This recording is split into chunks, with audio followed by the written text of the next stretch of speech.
जब कि आप देख पा रहे होंगे जिस तरीके से शिवम सोनकर की तबीयत खराब हुई और वो लेटे हुए हैं और यहाँ पर उनकी कंडीशन गड़बड़ हुई, जिसके कारण जो कि कई दिन से धरने प्रदर्शन पे थे, लेकिन उनका हालत अभी जो है ज़्यादा गंभीर होता जा रहा है, क्योंकि वो थोड़ा बहुत खा रहे हैं, नहीं खा रहे हैं, वैसे पड़े हुए हैं और दिन और रात वो धरना प्रदर्शन कर रहे हैं।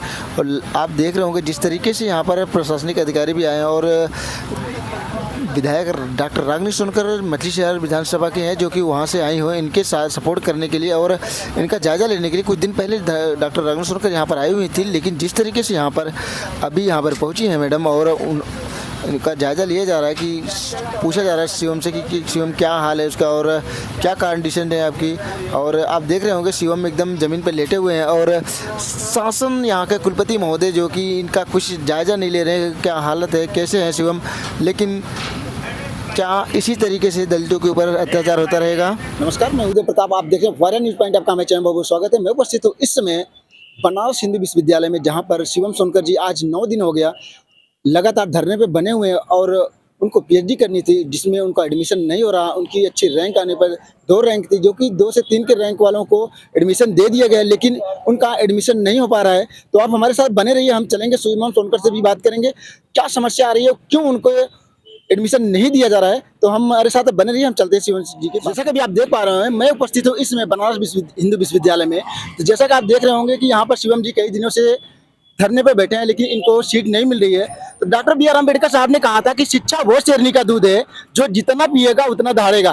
लेकिन यहाँ की ये संस्थान शिवम जी को वो दूध ही नहीं पीने दे रही है, क्योंकि अगर ये शिक्षा ग्रहण करेंगे तो आगे जाएंगे, लेकिन इनको शिक्षा ही नहीं दी जाएगी तो इनकी जो हालत है वो बद से बदतर की जाएगी। इसके लिए इनको शिक्षा नहीं दी जा रही है। तो शिवम जी, एक बात जी बताइए, आप यहाँ पर धरने पे बैठे हुए, क्या आपको लग रहा है कि यहाँ पर आपको सफलता मिलेगी? साहब, सबसे पहले मैं कह देना चाहता हूँ कि मैं महामाना की पावन बगिया में हूँ।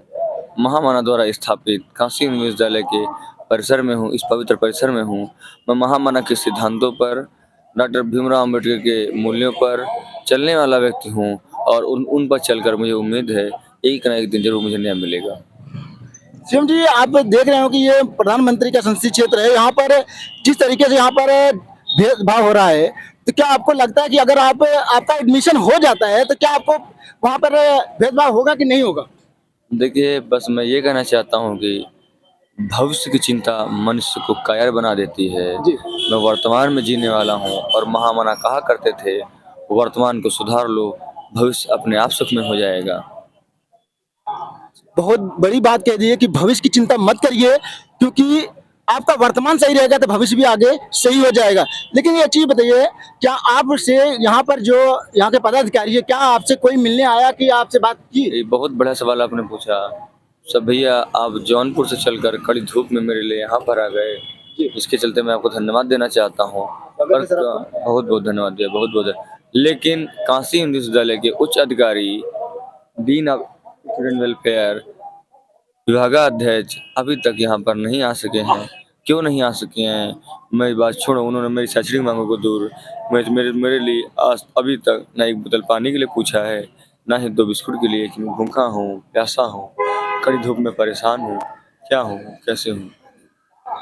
शिवम जी, एक चीज ये बताइए, यहाँ पर कितने सीटों पर जो भर्ती होनी थी, कितने सीट थी यहाँ पर? साहब, यहाँ पर 7 सीटें थी मेरे विभाग में। मेरे विभाग का नाम मालवीय शांति अध्ययन केंद्र है, जिसमें से सिर्फ 7 सीटों पर आवेदन मंगाए गए थे। 4 सीटों पर दाखिले दिए गए हैं और 3 सीटें रिक्त पड़ी हुई हैं। क्यों पड़ी हुई हैं, उन सीटों को क्यों नहीं अभी तक भरा गया है, इसका जवाब कोई भी देने के लिए तैयार नहीं। क्या इसमें सब जनरल कैटेगरी की सीटें थी कि या कुछ उसमें एससी भी थी? 7 सीटों में से आप जान लीजिए कि कोई भी सीट इन्होंने आरक्षण नियम के तहत आरक्षित श्रेणी को नहीं दी, पिछड़े वर्ग को नहीं दी, SC ST कैटेगरी को नहीं दी। क्यों नहीं दी, जबकि रोस्टर का नियम ये कहता है जब 7 सीटें होंगी तो उसमें से 1 से 2 सीटें या 1 सीटें बनेंगी किसके लिए, OBC के समाज, SC समाज के लिए, पिछड़े समाज के लिए, दलित समाज के लिए। वो सीट कहाँ गई, किसको दी गई, इसका जवाब दें हमें। शिवम जी, एक बार बताइए, आपके पास कुछ दिन 2 दिन 4 दिन पहले जो कि डॉक्टर रागिनी सोनकर जी आई थी और बहुत सारे लोग भी यहाँ पर आपके पास आए, तो क्या आपको लग रहा है कि जो राजनीतिक पार्टियां आ रही, क्या आपका सपोर्ट पूरा मिल रहा है आपको?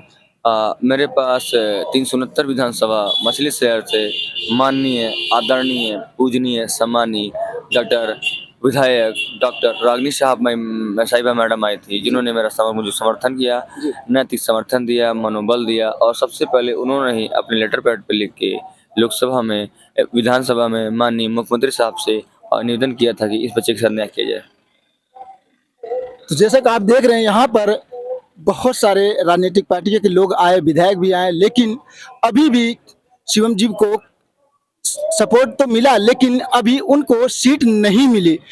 क्या आपको लगता है कि यहाँ पर चाहता हूँ कि यह एक शैक्षणिक धरना है, मैं अपनी अकादमिक मांगों को लेकर बैठा हुआ हूँ। मेरा धरना एकल है, कानून और संविधान के दायरे में नियमों को ध्यान में रखते हुए, महामना की मूल्यों का पालन करते हुए, बाबा साहब भीमराव अम्बेडकर के सिद्धांतों पर चलते हुए मैं धरना दे रहा हूँ, शांतिपूर्वक गांधीवादी तरीके से। और जब तक मुझे न्याय नहीं मिल जाता, मैं यूं ही धरना देता रहूँगा। शिवम जी, एक बात ये बताइए, अभी इतना दिन हो गया है, लेकिन उम्मीद जग रही है, क्या आपको लग रहा है कि यहाँ से कोई पदाधिकारी आपसे बात करने आएगा? मैं कोई यहाँ भीख मांगने के लिए नहीं बैठा हुआ हूँ। मेरा हक था जो मुझसे छीन लिया गया है, जब तक मेरे पास नहीं आएंगे तब तक मैं धरना देता रहूँगा। भले अभी तो दिन गुजरे हैं, फिर हफ्ते गुजर जाएंगे, भले ही यहाँ महीनों गुजर जाएं, जब तक मुझे न्याय नहीं मिलेगा, मैं महामना के नाम का जप करते हुए, जो मेरे ईश्वर समान है, बाबा साहब का नाम लेते हुए आगे बढ़ता रहूँगा और न्याय के मांगता रहूँगा। तो जैसा कभी आप देख पा रहे हैं, शिवम जी 9 दिन हो गया लगातार बने हुए हैं, लेकिन इनको अभी तक सीट नहीं मिली है। मैं माननीय मुख्यमंत्री योगी आदित्यनाथ जी से रिक्वेस्ट करता हूं कि आप इनकी बातों को गौर करें और इनको सीट दिलाने का काम करें। तो आप इसी तरह की सच्ची खबरों के लिए वायरल न्यूज़ पॉइंट को लाइक करें, शेयर करें, सब्सक्राइब करें, बेल आइकन को जरूर दबाएं, ताकि सबसे पहले आपको नोटिफिकेशन मिले। मिलते हैं एक नए न्यूज़ के साथ में, तब तक के लिए जय हिंद, जय भारत।